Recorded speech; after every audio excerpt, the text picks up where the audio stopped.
सुप्रभात बच्चों।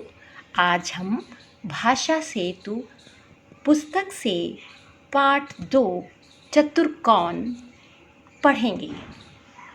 ये एक कहानी है। इसमें बोली के महत्व पर बल दिया गया है। हमें सच बोलना चाहिए, लेकिन इस तरह से बोलना चाहिए कि जो कड़वी बात है वो भी किसी को बुरी न लगे। हमें कभी झूठ नहीं बोलना चाहिए।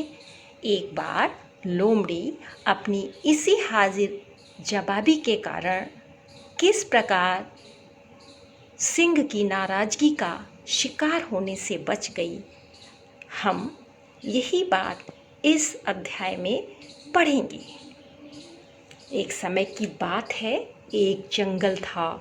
उसमें सियार, लोमड़ी, भेड़िया और सिंह चारों एक साथ रहते थे। जंगल का राजा अपने साथियों के साथ बड़े आराम से रहता था। सियार, लोमड़ी और भेड़िया भी खुश थे। सिंह राजा था, लोमड़ी मंत्री थी, भेड़िया सेनापति था और सियार अर्दली। एक दिन की बात है, सिंह ने मुंह खोलकर जम्हाई ली। पास ही भेड़िया बैठा था। उसने कहा, सरकार, आपके मुंह से बदबू आती है। सिंह यह सुनकर नाराज हो गया। बोला, मैं जंगल का राजा हूँ, मेरे मुंह से भला बदबू कैसे आ सकती है। इतना कहकर वह भेड़िए पर झपटा और उसने उसकी गर्दन तोड़ दी। पंजों से उसका पेट फाड़ दिया। बेचारा बेमौत मारा गया।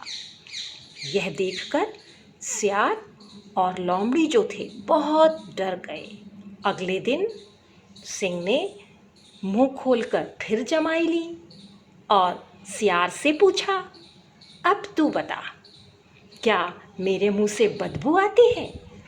सियार कल भेड़िए की बुरी गत अपनी आँखों से देख चुका था। उसने सोचा, राजा का मिजाज गर्म हो गया है, हमें नरमी से काम लेना चाहिए। वह बोला, हजूर, आपके मुंह से इलायची की खुशबू आ रही है। आहा, कितनी प्यारी सुगंध है।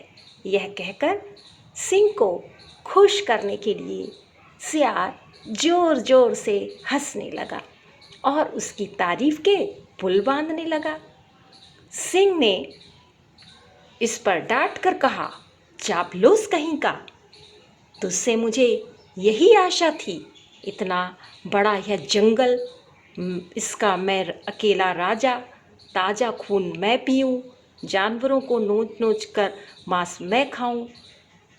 मेरे मुंह से बदबू ना आएगी तो किसके मुंह से आएगी। तेरी मति मारी गई है। कहता है खुशबू आ रही है। सियार भी सिंह की नाराजगी का शिकार हो गया। बाकी बची लोमड़ी। अगले दिन जब उससे भी सिंह ने यही सवाल पूछा, तो वह बोली, सरकार, मुझे तो जुकाम हो गया है, बदबू खुशबू का कुछ पता ही नहीं चलता। सिंह उसकी ओर देखता रह गया। कहा भी गया है कि जैसी स्थिति हो, जैसा समय हो, वैसा ही हमें व्यवहार करना चाहिए।